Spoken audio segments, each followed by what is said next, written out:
आपका खैर मकदम। मैं तारिक नासिर इस वक्त मुस्तफ़ाबाद विधानसभा से, एक ऐसी विधानसभा जहां AIMIM जो कि पूरे देश के अंदर हर राज्यों में अपने लगातार चुनाव लड़ रही है, और दिल्ली विधानसभा में पहली बार चुनावों को लेकर पहले प्रत्याशी दिल्ली दंगों में आरोपी ठहराए गए ताहिर हुसैन, जिनको AIM ने पहला अपने कैंडिडेट बनाया, और उसके बाद कितने लोगों को अपना प्रत्याशी बनाएंगे ये देखना दिलचस्प होगा। फिलहाल हम मौजूद हैं ताहिर हुसैन के साथ, जो दिल्ली दंगों के इल्ज़ाम की वजह से अभी जेल के अंदर बंद है। उनके बेटे शादाब हमारे साथ हैं, जो लगातार एक विकल्प तैयार कर रहे हैं, जैसा कि इस मुस्तफ़ाबाद विधानसभा में देखा जाए अली मेहदी का या चौधरी जुबैर अहमद का इस जमुना पार्क के इलाके के अंदर। तो इनसे जानने की बात करने की कोशिश करेंगे। शादाब, सबसे पहले आपका खैर मकदम और इस्तकबाल। बहुत शुक्रिया सर। शादाब, आप क्या कहना चाहेंगे? अभी आप युवा हैं, बहुत छोटी उम्र है, और इतने कम वक्त में बड़े हालात आपने देखे हैं। तकरीबन 5 साल के वक्त वाली साहब को जेल के अंदर हो गया, तो उस वक्त एक शेर जमाई के साथ, जैसे कि आपने पिछली मरतबा बताया था कि उन्होंने आपको ऑफ़र किया, आपके साथ आए और आपने AIMIM को ज्वाइन किया। अभी स्टेज पर भी आपने वालिद साहब के कुछ अहवाल वहाँ पढ़कर सुनाए। तो आप अभी युवा हैं, क्या कहना चाहेंगे इसके बारे में? कैसे लेते हैं इतनी बड़ी जिम्मेदारी को आप?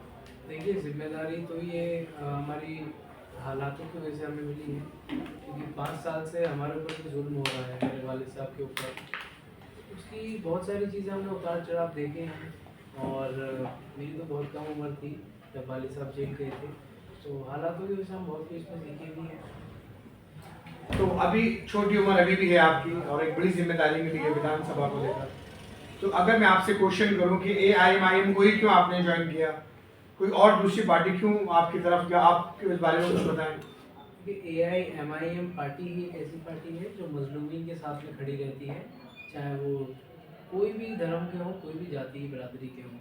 और AIMIM पार्टी एक ऐसी पार्टी थी जो मेरे वालिद साहब के जेल जाने के बाद मुसलसल हमसे राब्ते में रहती थी। उसके अलावा कोई ऐसी पार्टी नहीं थी जो उनको सेक्युलर कहते हैं, वो हमारे आंसू पूछने भी आए। तो अगर हम देखा जाए, जैसे कि मैंने भी पहले कहा कि एक विकल्प मुस्तफाबाद के लिए, जैसे कि यहाँ देखा गया है कि जब से लोकसभा विधानसभा चुनाव होते आए, हमेशा बाहरी का और यहाँ के मुक़ीमीन का मुद्दा रहा। अभी क्योंकि ताहिर हुसैन यहाँ के रहने वाले हैं, 30 से 35 साल इनको मुस्तफाबाद में हो गए रहते हुए, तो इस बारे में आप क्या कहना चाहेंगे कि हर बार यहाँ का विधायक कोई बाहरी क्यों चुना जाता है, और इस मरतबा क्या आवाम को करना चाहिए, क्या चुनना चाहिए? देखिए, ये मुस्तफाबाद को सब पार्टी ने ऐसा समझ रखा है कि जितने भी पैराशूट प्रत्याशी हैं वो सब यहाँ उतारे जाएं। और मेरे ख्याल से 10 साल में या उससे ज़्यादा टाइम हो गया होगा, पहले बार ऐसा हो रहा होगा कि मेरे वालिद साहब यहाँ के स्थानीय प्रत्याशी हैं जो विधायक के चुनाव लड़ रहे हैं। उसके अलावा अभी भी जितने बाकी कैंडिडेट हैं सब बाहर के, तो कई किलोमीटर दूर के। तो इस बार इलाके की आवाम ने भी ये चाहत थी कि मेरे वालिद साहब इस विधानसभा चुनाव को मजलिस पार्टी के टिकट से लड़े, और आवाम हमारा इसमें बहुत अच्छा साथ दे भी रही है, और इंशाल्लाह हमारी जीत भी ज़रूर होगी। तो आपने ये कहा कि जिस तरह यहाँ बाहरी आते थे, फिर आपने मेहनत की, कोशिश की, आवाम ने चाहा, मुस्तफाबाद की आवाम ने चाहा, इजाज़त मिली, आपको इतनी बड़ी जिम्मेदारी दी गई, तो क्या समझते हैं कि इंशाल्लाह आने वाले वक्त में जो भी इलेक्शन होंगे, कैंपेन चलाएंगे आप लगातार, वो किन मुद्दों को लेकर चलाएंगे आवाम के बीच आगे?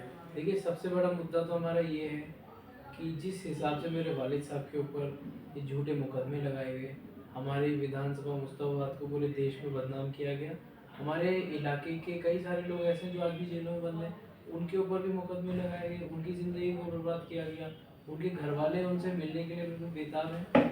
हमारे ऊपर जो ये परेशानियाँ आई हम समझ सकते हैं, और ये सभी लोगों की, हमारी आवाम की लड़ाई है, ये हक और इंसाफ की लड़ाई है, और इसमें सभी लोगों का हमें साथ भी मिल रहा है और इंशाल्लाह आगे भी मिलता रहेगा। तो अगर देखा जाए शादाब, कहीं ना कहीं जैसे कि आपने कहा एक मजलूम है, जुल्म हुआ, और वो केस अभी कोर्ट के अंदर विचाराधीन है, चल रहा है, अभी कोई उस पर सजा साबित नहीं हुई है, ना कोई वो मुकदमे साबित हुए, वो केस साबित हुए, इल्ज़ाम साबित हुए।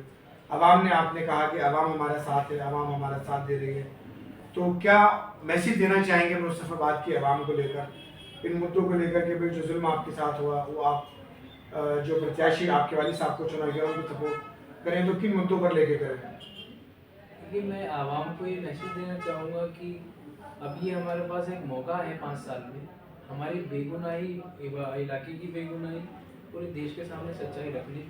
क्योंकि अभी तक हमें तो मीडिया के माध्यम से पूरे देश में झूठ फैलाया गया है, और मेरे वालिद साहब के ऊपर जो केस लगाए गए हैं उनमें से 9 मुकदमों में तो हमें बेल मिल भी गई है और एक एफआईआर रद्द भी हो गई है, लेकिन इस चीज़ को मीडिया कहीं नहीं दिखाती है। मीडिया दिखाती है कि अगर मेरे वालिद साहब की बेल रिजेक्ट होती है तो ये हमें मौका है, इस लोकतांत्रिक अधिकार है वोट के जरिए से, चुनाव के जरिए से हम अपनी सच्चाई को देश के सामने रख सकते हैं। ये दिलचस्प होगा कि दिल्ली के लोगों को खास करके मुस्तफाबाद विधानसभा में एक विकल्प यहाँ पर हाजी ताहिर हुसैन को लेकर मुस्तफाबाद की आवाम को बैरिस्टर असदुद्दीन ओवैसी ने एक एतमाद जताया, यकीन किया है।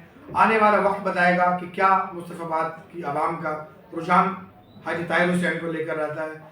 आइंदा भी ऐसी खबरों से रूबरू कराएंगे और मुस्तफाबाद की आवाम से उनके सोच को, ग्राउंड रिपोर्ट और एक ओपिनियन पोल के साथ आपसे दोबारा मिलेंगे। मैं तारिक नासिर, आपका खैर मक़दम।